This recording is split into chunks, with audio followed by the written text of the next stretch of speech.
여러분 안녕하십니까? 오박사의 공연예술 이야기 177회입니다.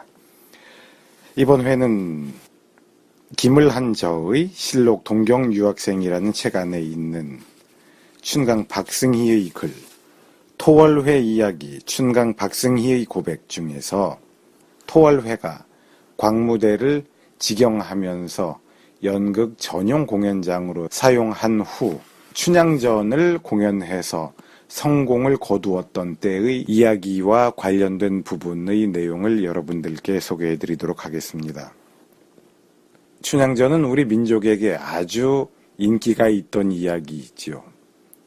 소설로 판소리로 사랑을 받았고 또 토월회에서도 그것을 연극으로 만들어서 공연해가지고 큰 인기를 얻었다고 박승희 자신이 말하고 있습니다.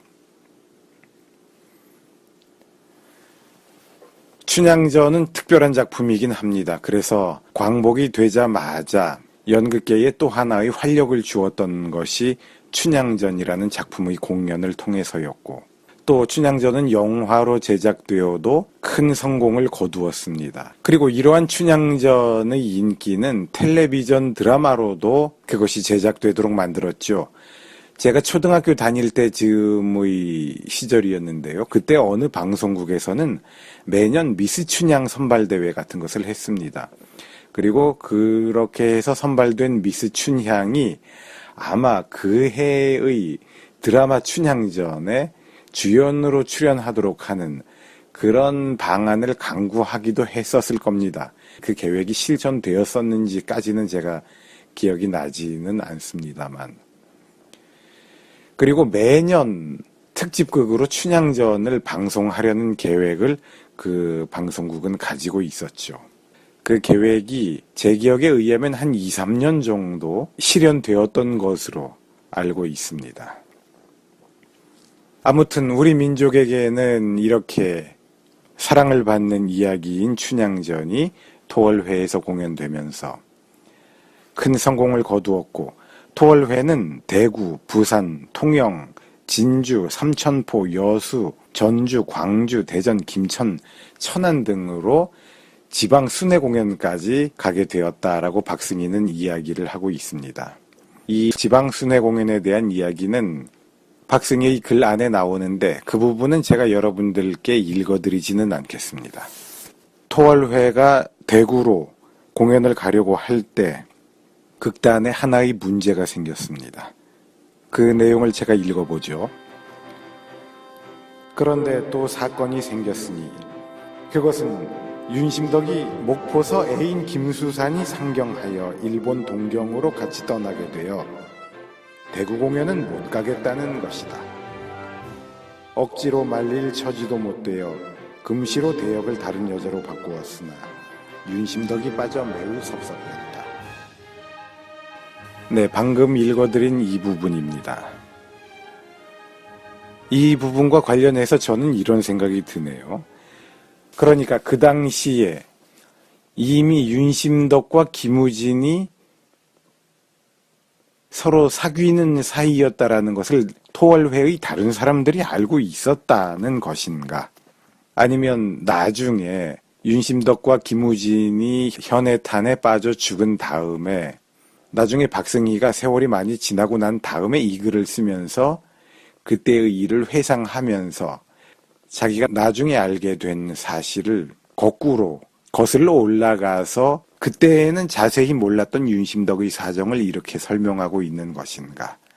참으로 궁금하다. 이런 생각이 듭니다. 아무튼 윤심덕과 김우진의 사랑이 그 당시에도 어떤 조짐을 다른 사람들에게 조금씩 보이기는 했던 모양입니다. 토월회의 지방순회 공연은 박승희가 써놓은 내용에 의하면 대체로 성공적이었던 것 같습니다. 그런데 지방 공연을 마치고 돌아와서는 그 후유증이 있었던 모양입니다. 그래서 결국 토월회가 해산을 하게까지 되는데요. 제가 그러한 사정의 자세한 설명은 건너뛰고 토월회가 결국에는 해산을 하게 되었다 라고 이야기하는 부분의 내용만 여러분들께 좀 읽어드리도록 하겠습니다. 그러나 무모의 지방공연은 아무래도 토월회에 큰 타격을 주어 그 타격이 눈에는 띄지 않았으나 은연중에 영향을 끼친 듯 도무지 공연 수입이 올라가지를 않아서 이렇게 앞으로만 1년을 채울 일이 큰 걱정이었다. 이제는 희망도 없고 기대도 없이 어떻게 4월 초순까지 갈 것인지가 걱정이었다. 사기도 줄어들었다. 그 뒤로 어떻게 운영을 하여 살아갈 것인지 캄캄하였다. 여하간 공연은 연이어 하였으나 별로 기억에 남은 일은 없고 이 곤경에서 벗어나지 못하여 허덕이던 기억뿐이다. 간신히 만 1년이란 계약을 하고 호언장담으로 기세를 부리던 토월회는 문을 닫고 헤어지게 되니 집 없는 거리의 천사가 되어버렸다. 백방으로 연명할 방법을 모색하였으나 아무런 기적도 없어 전원은 1년이 되자 눈물을 뿌리면서 정든 광대를 떠났다. 1926년 4월 10일에 한 자리에 모여서 원통하고 분한 말로 작별을 했다. 동지들은 동으로 서로 오라는 곳 가라는 곳도 없이 헤매게 되고 말았다. 그러나 연극을 하겠다는 그 마음은 잊을 수가 없어 그 뒤로도 서울을 중심으로 여기저기 또는 인천, 수원, 개성 등지로 공연을 하여 보나 수입은 없었다. 간 곳마다 결손이 나서 그나마도 못하고 다음해 1927년에 아주 헤어졌다. 울음소리와 헤어지기 어려운 사설이 낭자하였다. 나는 참말로 미안한 말도 못한 채 돌아서서 눈물을 씻고 말았다. 나는 그저 매일 한 집안 한 무대에 놀던 우리 동지여 잘 가거라. 다시 만나세 할 뿐이었다. 단원 중에는 그 후로 우후죽순같이 일어나는 극단으로 간 사람도 있고 아직도 토월회를 기다리는 사람도 있었으나 토월회의 재건이란 바라기 어려웠다.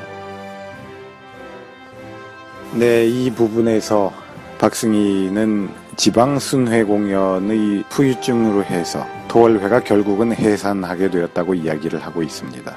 그런데 박승희 글의 다른 부분에 의하면 지방순회 공연을 가기 전에 이미 토월회 내에서는 내분이 발생하고 있었지요. 극단의 운영과 관련해서 단원들이 불만을 가졌고 운영진과 단원들 간의 갈등으로 인해서 멤버들이 탈퇴하는 사건이 벌어졌습니다. 유명한 사건이죠. 그래서 윤심덕도 토월회 생활을 길게 하지 못하고 토월회를 나오게 되었다 라고 많이들 이야기되고 있는데요. 제가 방금 전에 이야기했던 사실은 박승희의 말에 의하면 윤심덕은 김우진과 동경으로 가기 위해서 공연에 불참하겠다라고 말했다라는 사정과는 조금 입장 차이가 조금 요즘 말로 하면 팩트의 차이가 있는 것 같습니다. 그리고 윤심덕은 이 해에 일본으로 갔다가 사의찬미라는 노래를 녹음하고 그 며칠 후에 김우진과 함께 죽음을 택하게 되죠. 이렇게 해서 토월회의 활동은 사실상 흐지부지 되게 됩니다. 이 1년의 사건들 이후로 토월회의 활동은 사실상 그리 영광스러운 것은 아니게 됩니다. 그 이야기에 대해서는 또 나중에 차츰 이야기를 하도록 하고요.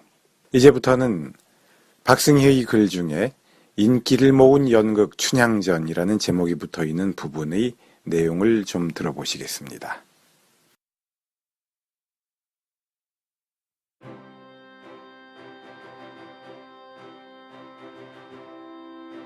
인기를 모은 연극 춘향전.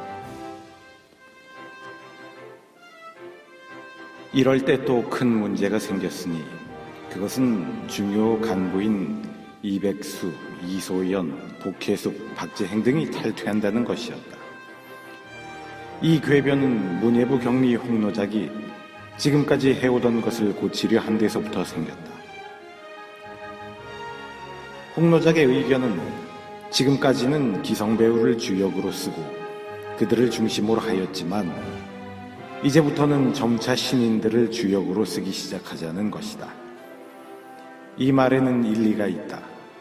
늘 그 사람만이 있어야 되는 걸로 생각하는 것은 잘못이다. 연출부경리 박승희로서도 찬성했던 것이다.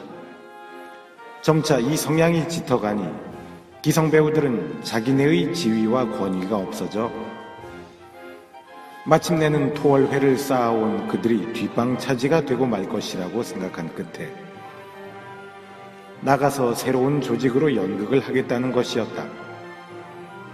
우선 선봉으로 이백수가 칭병하고 춘향전 준비를 보면서 서광사로 가고 복혜숙, 이소연, 박재행은 서울에 남아 있었다. 먼저 나는 김을안을 만나 일의 경과와 초점을 말하고 복혜숙, 박재행에게도 의사를 물어보게 되었다. 그러나 이 문제로 한때는 손님에게 입장권을 물려주는 주택까지 있었다. 결국 이백수만 빠지고 다시 모두 와서 춘향의 복혜숙, 이도령의 이소연, 옥중맹인의 박재행 등이 등장하게 되었고 그 외에 약간 불평하는 자도 있었으나 다 같이 살자는 나의 말에 복종하게 되었다. 그리고 나니 검열이 문제였다. 교섭한 결과 본정경찰서, 지금의 중부서에서 춘향전은 조선의 고전 장극으로 검열이 필요 없고 흥행허가원만 내라는 것이다. 이만해도 종로경찰서와 같이 착살맞게 굴지 않으니 감사하였다. 이곳은 종로와 달라 단련을 주거나 꾸지람이 없었다. 이 연극의 옛 형식과 절차를 알려고 옛날 분들을 찾아다니며 어사가 출도할 때의 자세한 것을 뒤져내고 관아에서 거행하는 하관들의 관습도 알았다. 원래 춘향전은 옛날부터 장면마다 창극을 하였던 것인데 이것을 연극으로 하는 데는 많은 힘이 들었다. 이때는 가을인 듯 했다. 연습을 하다 보니 저녁이 되었는데 벌써 객석에 손님들이 들어와 있었다. 아직 의상도 못 가져왔고 또 명월관에 부탁한 남원부사 생일잔치에 쓸 요리상도 아니 왔다. 그러나 춘향전이란 바람에 손님들은 일찍부터 흥겨워 찾아든 것이다. 원우전은 무대 뒤에서 배경과 장치를 준비하느라 분주하였고 한편에서는 무대 연습이 한창이라서 이날의 분주한 광경이란 이루 말할 수가 없었다.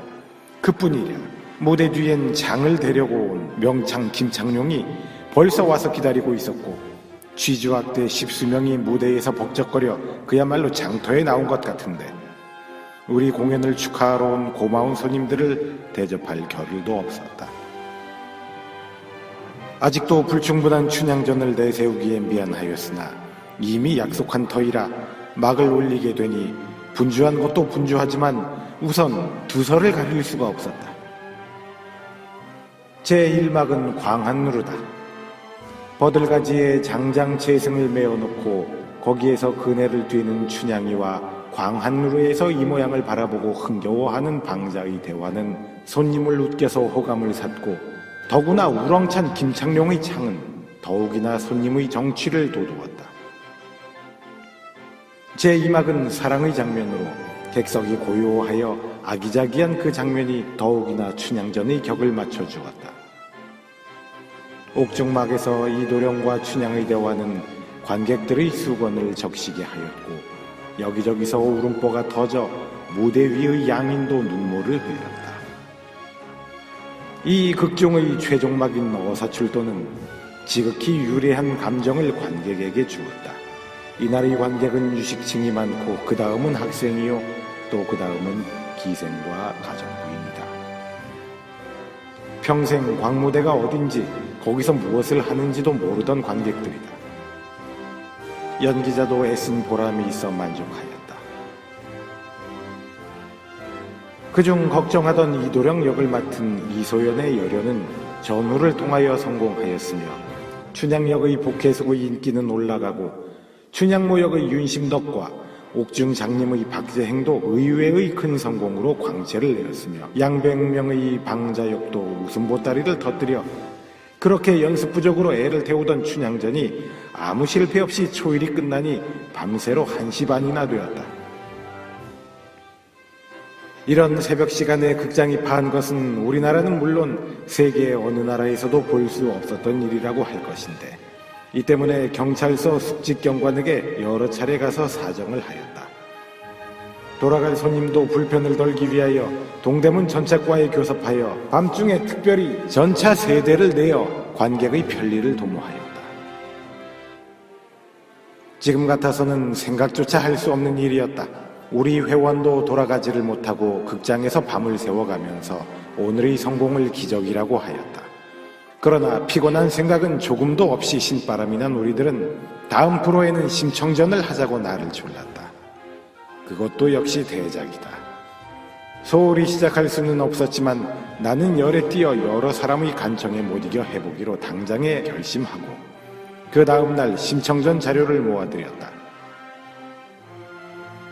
이 심청전은 참말로 산만한 전설 같아서 그 어느 모를 중심 잡아 만들어야 할지 어려웠다.